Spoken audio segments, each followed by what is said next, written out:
Ada beberapa berita yang sangat menarik di antara 27 topik hari ini. Soccer Mania, mari kita mulai rangkumannya. Kita buka dari topik pertama. Prancis menutup jeda internasional Maret dengan kemenangan meyakinkan 3-1 atas Kolombia di Northwest Stadium. Desir Doué membuka skor di menit ke-29 dan menambah satu lagi di menit ke-56. Sementara Marcus Thuram ikut mencatatkan namanya di papan skor pada menit ke-41. Kolombia hanya membalas lewat Jeiminton Campas di menit ke-77. Hasil ini jadi modal solid bagi skuad Didier Deschamps menuju Piala Dunia 2026. Masih dari panggung uji coba, Georgia pun tampil perkasa. Georgia menang cukup dominan atas Lituania dalam laga uji coba internasional di kandang Lituania. Setelah babak pertama buntu, Georges Mikautadze memecah kebuntuan lewat penalti di menit ke-70 sebelum mengadakan skor pada menit ke-84.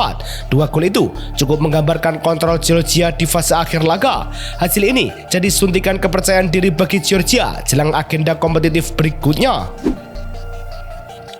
Di balik kemenangan itu, fisik Kvaratskhelia benar-benar diperas habis. Jadwal padat tak memberi ruang napas buat Kvaratskhelia di tengah beban berat bersama Paris Saint-Germain. Ia tetap turun penuh dalam laga uji coba Georgia, masing-masing lawan Israel 2-2 dan Lituania 2-0. Ditunjuk Willy Sagnol sebagai kapten baru, kontribusinya tetap terasa. Total 180 menit dilahap tanpa kelihatan drop. Tapi kalau terus begini, PSG harus waspada. Kualitas bisa bertahan, tubuh belum tentu. Sayangnya, nasib apes justru menghampiri gelandang Dortmund Felix Nmecha. Baru saja mulai rutin dilirik timnas, Felix Nmecha malah harus berhenti mendadak. Gelandang Borussia Dortmund itu kena cedera lutut jelang jeda internasional dan dipastikan absen beberapa pekan. Dampaknya tak cuma Maret ini, pelatih Julian Nagelsmann seperti disampaikan jelang laga kontra Ghana, terang-terangan membuka kemungkinan Nmecha absen di 2026 FIFA World Cup. Pernyataan itu menunjukkan betapa krusial perannya di timnas Jerman.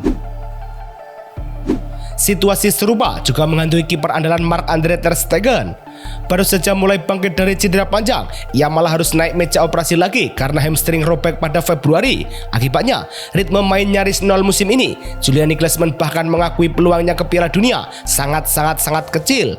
Usai berbicara langsung dengannya pekan ini, masalahnya bukan cuma cedera, tapi timing. Setelah setahun absen dan minim menit bermain, sulit mengejar level kompetitif di momen krusial. Dari kabar cedera, kita geser ke perpisahan pahit Copenhagen.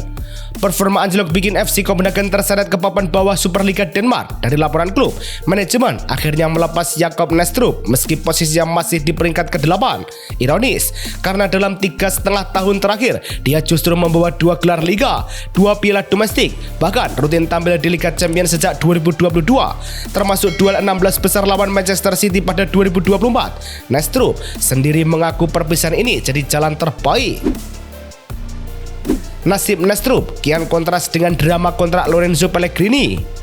Kontrak hampir habis, masa depan Lorenzo Pellegrini di Roma justru belum jelas. Kapten yang tumbuh dari akademi ini sempat tak masuk rencana Gianpiero Gasperini, tapi pelan-pelan membalikan situasi lewat 31 penampilan dengan kontribusi 6 gol dan 4 assist musim ini. Laporan Red Sport menyebut peluang bertahan masih terbuka, meski dengan potongan gaji besar dari 4,5 juta euro jadi sekitar 2,5 juta euro per musim. Berbeda dengan Pellegrini, McTominay justru makin nyaman di Napoli. Isu transfer sempat mengganggu ketenangan skuad McTominay setelah kabar dari Arab Saudi dan bahkan Manchester United muncul. Situasinya jadi liar, seolah kebedahan hanya tinggal menunggu waktu. Tapi Fabrizio Romano langsung meredam, tak ada negosiasi, fokus tetap di Napoli. Masuk akal, sejak datang 2024, McTominay bukan sekedar pelengkap, dia motor lini tengah, bawa Napoli juara dan lanjut tajam musim ini dengan 11 gol.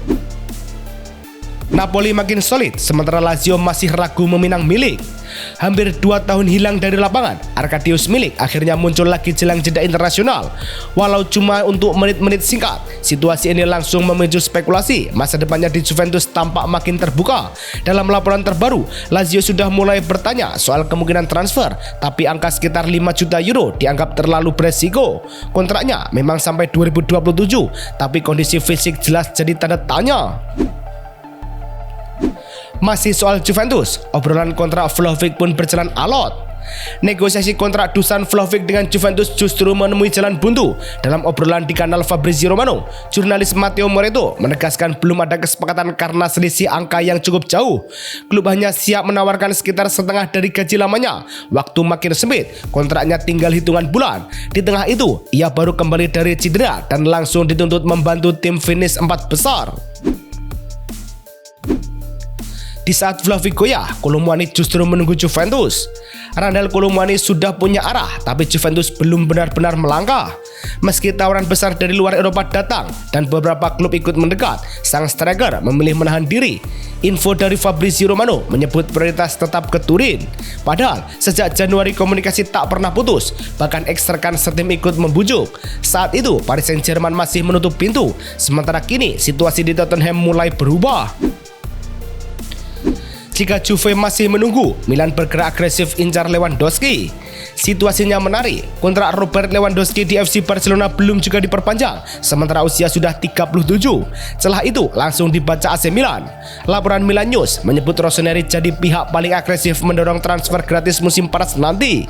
Milan tahu resiko umur, tapi juga paham nilai insting gol Lewandowski yang masih tajam sejak era Bayern Munchen. Dari rumor transfer, ada kabar gembira soal kembalinya Isco. Cedera benturan dengan Sofian Amrabat di La Cartuja sempat membuat Isco hilang dari radar hampir 4 bulan. Real Betis memilih menahan diri, seperti dijelaskan Manuel Pellegrini yang tak mau ambil resiko. Kini, Isco sudah kembali ke lapangan, mulai mendekati sesi penuh tim. Laporan terbaru menyebut ia bisa muncul di akhir musim, bahkan menyentuh semifinal Liga Eropa. Kalau ritmenya cepat kembali, peluang ke skuad Spanyol belum sepenuhnya tertutup. Kembalinya Isco dinanti, namun Barca justru cemas soal Yamal. Barcelona mulai cemas melihat menit bermain Lamine Yamal di jeda internasional, apalagi setelah Rapinya tumbang karena hamstring. Situasinya sensitif, musim masuk fase penentuan, dan lawan berat seperti Atletico Madrid sudah menunggu di Eropa. Menurut Diario Sport, kekhawatiran itu langsung ditanggapi RFIF. Komunikasi antara Deco dan Aitor Kranka berjalan lancar dengan janji menit Yamal akan dijaga.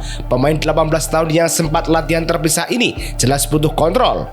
Luis de la Fuente juga menegaskan fokus tim bukan cuma hasil, tapi menjaga pemain. Absennya Rapinya ternyata jadi berkah terselubung buat Marcus Rashford. Situasinya sempat terasa buntu buat Marcus Rashford di FC Barcelona. Menit bermain naik turun, perannya sering jadi pelapis Rapinya. Tapi cedera winger Brasil itu tiba-tiba mengubah arah cerita. Dari laporan internal klub, Rashford kini dapat rentetan kesempatan sebagai starter di sisi kiri. Statistiknya sebenarnya cukup hidup, 10 gol dari 13 assist dari 39 laga. Namun, Hansi Flick masih menuntut disiplin dan konsistensi. Jika Rashford dapat peluang, Courtois malah dihantam cedera ganda. Situasinya tiba-tiba jadi rumit saat Thibaut Courtois pulang dari laga lawan Manchester City dengan masalah otot yang awalnya terlihat ringan. Pemeriksaan lanjutan di Real Madrid justru membuka fakta lain. Ada 2 cedera di kedua kakinya dengan sisi kiri lebih parah. Laporan ESPN Deportes menyebut ia bisa absen sampai Mei dan melewatkan duel kontra Bayern Munchen. Dalam fase krusial seperti ini, kehilangan kiper utama bukan sekedar soal teknis. Belum usai soal Courtois, Madrid kini dipusingkan kontrak Carvajal. Ketidakpastian mulai terasa saat kontrak Dani Carvajal di Real Madrid tinggal hitungan bulan tanpa kejelasan. Minat dari klub lain sudah datang, tapi jawabannya tetap sama. Prioritas penuh ke Madrid, kondisinya perlahan membaik, menit bermain naik, bahkan masuk daftar awal timnas Spanyol untuk laga uji coba. Seperti dilaporkan media Spanyol, namun keputusan akhir masih menunggu pertemuan dengan presiden klub. Carvajal masih menunggu, namun Brahim Diaz sudah mantap bertahan. Isu kepergian sempat mengelilingi Brahim Diaz, seolah menit bermain yang ketat di Real Madrid bakal jadi alasan angkat kaki.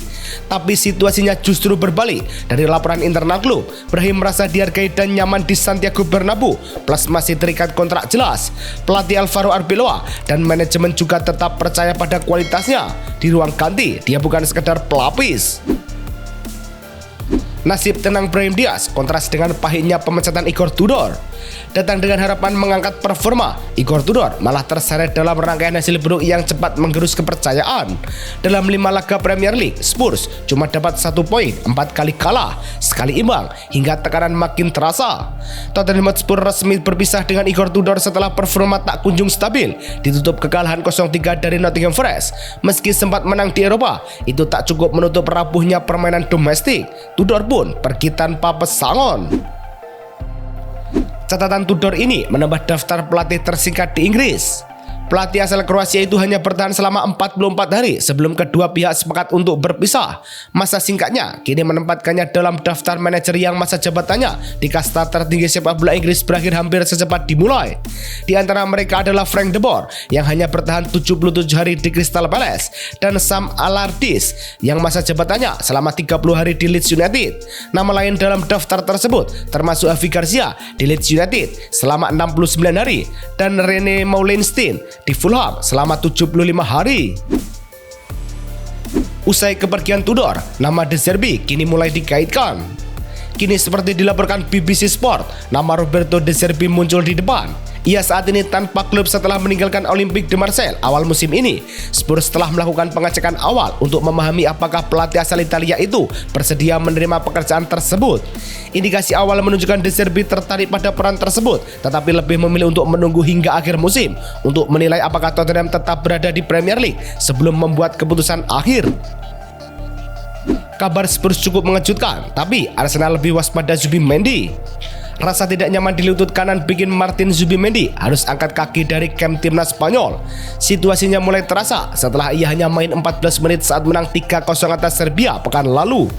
Federasi memilih langkah aman dan info ini langsung diteruskan ke Arsenal yang kini memantau kondisinya. Mengingat investasi 65 juta euro dan perannya yang makin sentral, keputusan ini masuk akal. Kehilangan dia di fase krusial musim bisa jadi resiko yang jauh lebih mahal. Bukan cuma Zubimendi, Arsenal juga pantau mundurnya Piero Hincapié. Awalnya Piero Hincapié diproyeksikan tampil saat timnas Ekuador menghadapi timnas Belanda. Namun rencana itu mendadak berubah setelah bek 24 tahun itu menjalani tes medis. Laporan James Benge menyebut Hincapié memilih mundur sebagai langkah pencegahan, sementara detail cedera masih dirahasiakan. Situasi ini bukan kasus tunggal. Arsenal sebelumnya juga kehilangan Declan Rice, Bukayo Saka, dan Noni Madueke dari skuad Inggris usai pemeriksaan serupa. Di tengah badai itu ada kabar gembira soal Eze.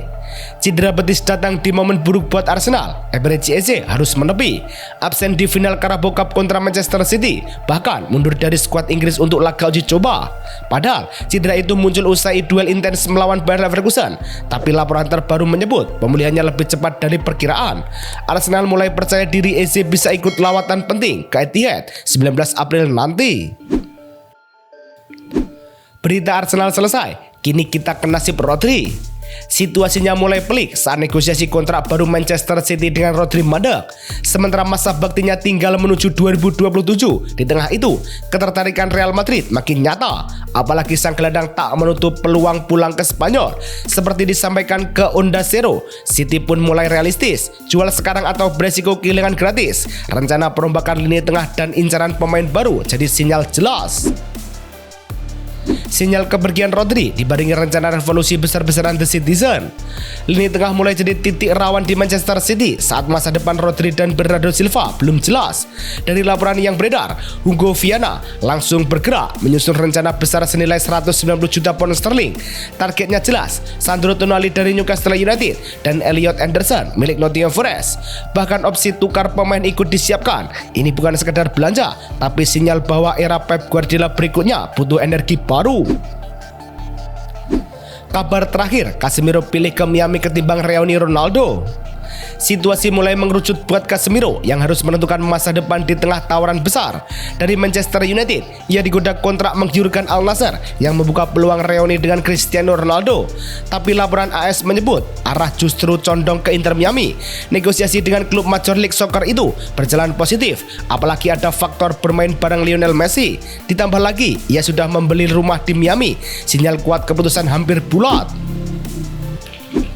Itulah 27 info paling hangat hari ini. Kalau kalian suka, jangan lupa share ke Soccer Mania lainnya. Saya pamit, sampai jumpa di video selanjutnya.